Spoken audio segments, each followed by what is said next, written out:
The latest. Thank you for your love and support. I appreciate you all. A stunning international arrest warrant has been issued against Paul Henry Santiago Damiba. This is not just about another headline. This could be a turning point in Burkina Faso's recent history. Authorities say Damiba has crossed a red line, this time with allegations ranging from money laundering to terrorism, financing, and even the proliferation of weapons of mass destruction. And the government of Togo has already agreed to operate in this international pursuit. But what does this really mean for Burkina Faso, for the people, and for Damiba himself? Maybe there are enemies among us we have trusted for years, said one local. His return will help reveal that. Others are looking forward to clarifying rumors that have swirled for years in places like Le Mans. Whenever anything controversial happens, Damiba's name is mentioned. Now people hope the arrest will end speculation and uncover the facts. So why does this matter beyond Damiba himself? International arrest warrants are rare, especially in the region. They send a message: no one is above the law. They also strengthen regional cooperation, as seen with Togo agreeing to assist. For Burkina Faso, this could reshape the political landscape. Questions remain. Who else could be implicated? What hidden dealings might be uncovered? And could this arrest finally bring justice? If handled properly, this could be a step towards greater accountability.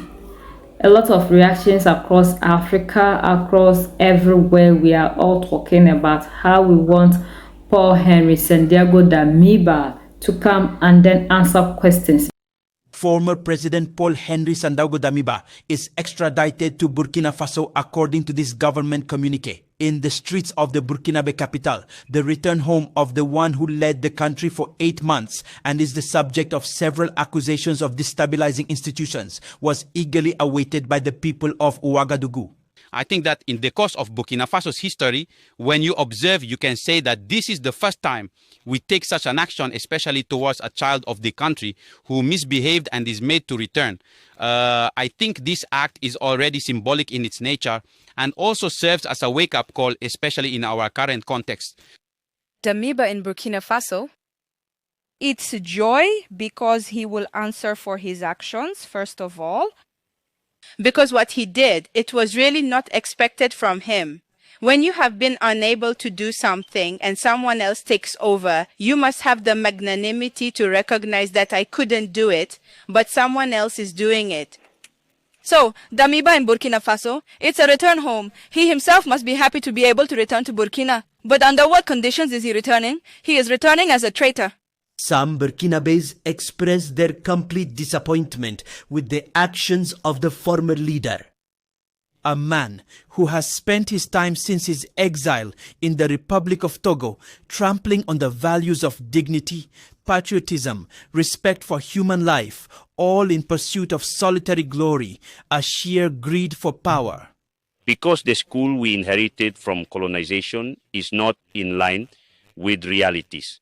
These are undoubtedly the products of the neo-colonial school. They have no love for the homeland. They don't even see themselves as Burkinabe. They see themselves as French. They are there to work for, defend the interests of imperialism.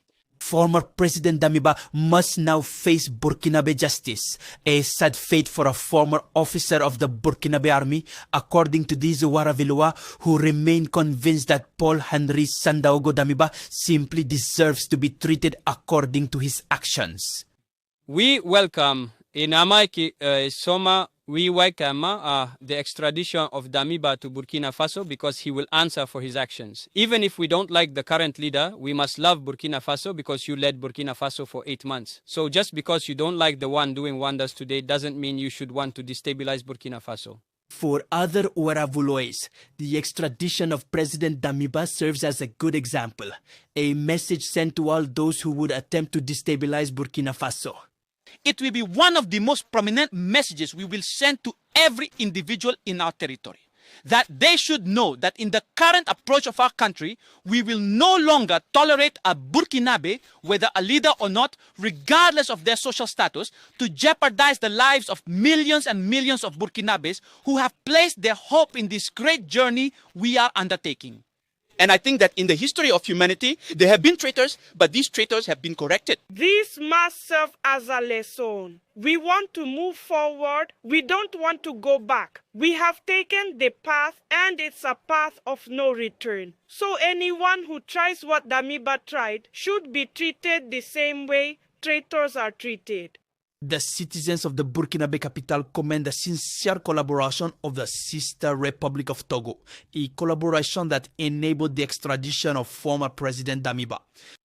A lot of things we heard from the other confessors, what they said. Everybody is saying Damiba, Damiba. I received a call from Damiba. I did this from Damiba. Everybody just saying Damiba. So finally, Damiba is in to answer questions for himself. And Damiba already is pleading for mercy. That is the work of the devil. You understand how the devil always uses us. Sometimes we just be in our one corner thinking about ourselves, and the devil just give us work, and we also get up into. It's not our fault. So Damiba is pleading, and the people in Burkina Faso are so excited because finally the truth will be out. We heard some of the names, the countries that they mentioned. Will know everything now that Damiba is out.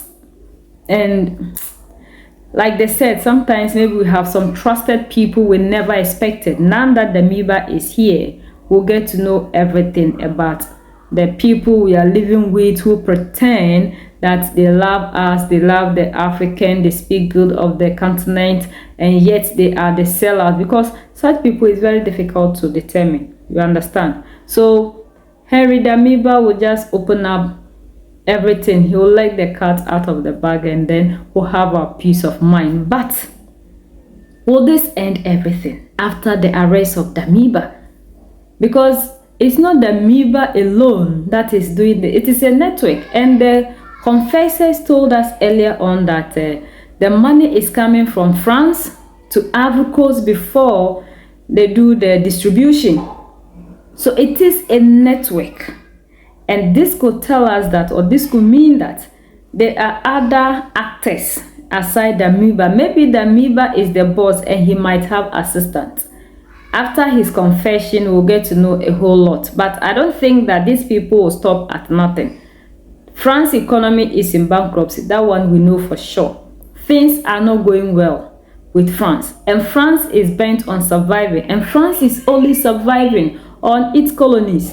That's why only 3 of them kicked them out, and we are seeing that there's fire everywhere in France. So will this open another chapter, or will this close the long-awaiting suffering, the victory that we have been waiting for in Africa?